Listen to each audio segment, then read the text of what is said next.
Electromagnetism जो paper है, विद्युत चुंबकीय जो कि बीएससी पार्ट फर्स्ट का 3rd पेपर है, उसको हम पढ़ रहे थे। सदिश क्षेत्र और अदिश क्षेत्र, उसमें हमने सदिश राशियाँ, अदिश राशियों की परिभाषा हम पढ़ चुके थे। उनके 2 तरह के जो गुणनफल हैं, डॉट प्रोडक्ट और क्रॉस प्रोडक्ट, अदिश गुणनफल और सदिश गुणनफल, वो भी हम पढ़ चुके हैं। उसको आगे बढ़ाते हुए आज हम यहाँ पर ट्रिपल प्रोडक्ट यानी त्रिक गुणनफल पढ़ेंगे। क्या है त्रिक गुणनफल? आप गणित में भी पढ़ते होंगे, वेक्टर एलजेब्रा के अंदर, स्कूल लेवल पे भी आपने थोड़ा बहुत पढ़ा होगा। लेकिन हमारे जो इलेक्ट्रोमैग्नेटिज्म है, ये 3rd पेपर, उसमें इसका उपयोग होगा, इसलिए हम यहाँ पे इसको पुनः एक बार फिर पढ़ेंगे। अगर नहीं पढ़ा है तो आप ध्यान से सुन लें। 2 सदिशों का सदिश गुणनफल एक सदिश राशि प्राप्त होती है। आपने 2 प्रोडक्ट है ना, सदिश गुणनफल जिसको हम वेक्टर प्रोडक्ट कहते हैं, वो 2 सदिश राशियों के बीच होता है, उसको क्रॉस से व्यक्त करते हैं और उसके जो परिणाम प्राप्त होता है वो वेक्टर क्वांटिटी होती है, सदिश राशि होती है, इसलिए उसको सदिश गुणनफल बोलते हैं। और डॉट प्रोडक्ट में ए डॉट बी है, 2 सदिश राशियाँ ए और बी के बीच में जो अगर हम अदिश गुणनफल कहें, क्योंकि ए डॉट बी का मान जो रिजल्ट आएगा, परिणाम आएगा, वो अदिश राशि प्राप्त होगी, इसको हम अदिश गुणनफल या स्केलर प्रोडक्ट कहते हैं। तो ये आप पढ़ चुके हैं, इसलिए यहाँ पर इसको रिपीट कर रहा है फिर भी आपको याद दिलाने के लिए कि क्या आप पढ़ चुके हैं और हम क्या करने जा रहे हैं। तो 2 सदिशों का जो सदिश गुणनफल है, एक सदिश राशि प्राप्त होती है यदि इसे किसी तीसरे सदिश से अदिशीय या सदिशीय यानी डॉट प्रोडक्ट भी हो सकता है और क्रॉस प्रोडक्ट से, क्योंकि 2 सदिश राशियों का सदिश गुणनफल जो प्राप्त हो रहा है वो सदिश राशि प्राप्त हो रही है, लेकिन उसको फिर हम किसी सदिश से तीसरे से या तो डॉट प्रोडक्ट कर सकते हैं या क्रॉस प्रोडक्ट कर सकते हैं। तो फिर ये हमारे पास इस तरह से जो रिजल्ट है उसको हम क्या कहेंगे? त्रिक गुणनफल कहेंगे। यानी ए डॉट बी क्रॉस सी या ए क्रॉस बी डॉट सी, या और भी ए बी सी में, यानी एक जगह पे डॉट आए और एक जगह क्रॉस आए तो हम उसको क्या कहेंगे? त्रिक गुणनफल, ट्रिपल प्रोडक्ट कहते हैं। यदि प्राप्त गुणनफल अदिश राशि होती है तो उसे अदिश त्रिक गुणनफल कहते हैं, स्केलर ट्रिपल प्रोडक्ट कहेंगे।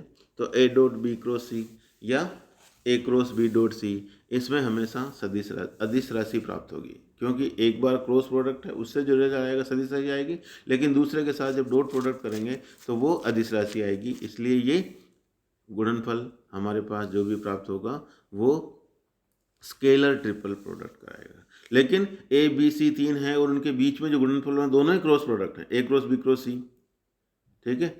तो क्या हो गया, वो रिजल्ट आएगा वो भी सदिश राशि होगी, इसलिए उसको हम वेक्टर ट्रिपल प्रोडक्ट कहेंगे। यानी ट्रिपल प्रोडक्ट त्रिक गुणनफल भी 2 तरह का हो गया, अदिश त्रिक गुणनफल और एक सदिश त्रिक गुणनफल। तो जो अदिश त्रिक गुणनफल है उसको हम बॉक्स गुणनफल भी कहते हैं। क्या कहते हैं? बॉक्स प्रोडक्ट भी कहेंगे। यदि प्राप्त गुणनफल सदिश राशि होती है, यानी दोनों ही जगह क्रॉस प्रोडक्ट है, तो उसको हम सदिश त्रिक गुणनफल कहते हैं, वेक्टर ट्रिपल प्रोडक्ट कहेंगे। माना कि हमारे पास 3 सदिश हैं, ए बी और सी, तो उनका जो त्रिक गुणनफल है ए डॉट बी क्रॉस सी अदिश त्रिक गुणनफल तथा ए क्रॉस बी क्रॉस सी सदिश त्रिक गुणनफल कहलाएगा। और सदिश त्रिक गुणनफल में फिर मैं कह दूं, जैसे ए क्रॉस बी क्रॉस सी लिखा है तो इसकी वैल्यू अलग होगी, और यदि हम इसको ए को बी के साथ क्रॉस प्रोडक्ट करके क्रॉस सी लिखें तो इसकी वैल्यू दोनों की अलग अलग होगी। तो ये हम पढ़ेंगे आगे, क्योंकि सदिश राशियाँ हैं उनके क्रम विनिमय गुणनफल का जो क्रॉस प्रोडक्ट है वो पालन नहीं करता, लेकिन अदिश वाला पालन करेगा। देखिए क्या है आगे, त्रिक गुणनफल के जो गुणधर्म हैं वो भी हम देख लेते हैं। पहला देखिए, ए डॉट बी क्या है? डॉट प्रोडक्ट है, ए का बी के साथ अदिश गुणनफल है।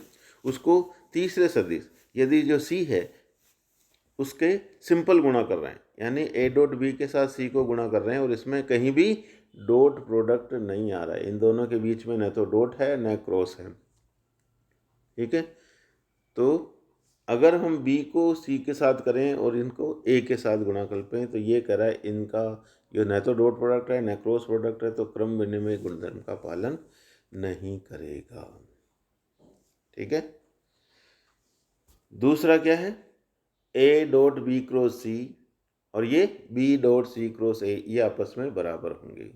यानी हमारे पास अगर a ये b और ये c है, तो अगर इनका जो क्रम है वो नहीं बदलता है। ये देखिए ए बी सी है और इसमें बी सी ए है, तो ये दोनों बराबर होंगे, भले उनके स्थान क्रॉस और डॉट के क्या हो गए, बदल दिए। यदि इसको प्रूव भी कर सकते हैं, है ना। यदि हम a को घटकों के रूप में लिखें तो i a x plus j a y plus k a z, जहाँ a x a y z x y z दिशा में सदिश a के घटक हैं, i cap j cap k cap x y z दिशा में एकांक सदिश हैं।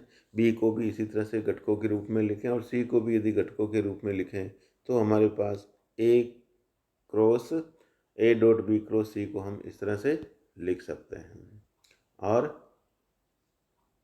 ये सारणिक के रूप में आ जाएगा। ठीक है। ए डॉट बी क्रॉस सी को हम सारणिक के रूप में इस तरह से लिख सकते हैं और ये आगे न्यूमेरिकल में आपके सूत्र बहुत काम में आएगा। इसी तरह से अगला जो है, अगर इनके बीच में क्रॉस प्रोडक्ट है तो ए क्रॉस बी क्रॉस सी, यहाँ पे बी और सी के साथ सदिश गुणनफल, जबकि यहाँ पे ए का बी के साथ है और ये स्थान बदल गया, तो ये दोनों बराबर नहीं होंगे, नॉट इक्वल टू। यानी हमारे पास जो वेक्टर ट्रिपल प्रोडक्ट है वो क्रम विनिमय गुणधर्म का पालन नहीं करता। इसी तरह से ए क्रॉस, यह सूत्र भी है, इसकी सहायता से हम इसको लिख सकते हैं। समीकरण जो 4 बता रहा है वो इसको व्यक्त कर रहा है। तो वेक्टर ट्रिपल प्रोडक्ट और हमने देखा स्केलर ट्रिपल प्रोडक्ट, उनके जो सूत्र हैं वो हमारे पास आगे काम आएंगे और इनको आपको याद रखना है। तो ट्रिपल प्रोडक्ट दो तरह का हो गया, तीन सदिशों के बीच में होगा, ए बी और सी तीन सदिश हैं, कोई भी दो सदिश ले लें, उनके बीच में क्रॉस प्रोडक्ट हो तो वो सदिश राशि प्राप्त होती है। उसको किसी तीसरे के साथ हम डॉट भी से भी गुणा कर सकते हैं और क्रॉस से भी गुणा कर सकते हैं। अगर तीसरा डॉट के साथ हो रहा है तो वो अदिश त्रिक गुणनफल कहलाएगा और क्रॉस यानी सदिश गुणनफल हो रहा था वो सदिश त्रिक गुणनफल कहलाएगा। यानी अदिश त्रिक गुणनफल में एक डॉट और एक क्रॉस होगा, जबकि सदिश गुणनफल ट्रिपल जो प्रोडक्ट है, सदिश जो त्रिक गुणनफल है उसमें दोनों ही क्रॉस आएंगे, सदिश गुणनफल आएंगे, तो वो सदिश त्रिक गुणनफल कहलाएगा।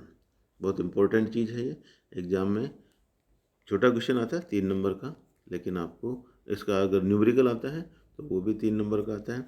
परिभाषा आती है सदिश त्रिक गुणनफल और अदिश त्रिक गुणनफल की, तो वो 1.5 नंबर की, उसी हिसाब से आपको वहाँ के कितने नंबर का है उसी शब्दों में उसको करके आना है और आगे जो भी न्यूमेरिकल है उसमें ये सूत्र काम आएंगे, आप पढ़ते रहना। Thank you.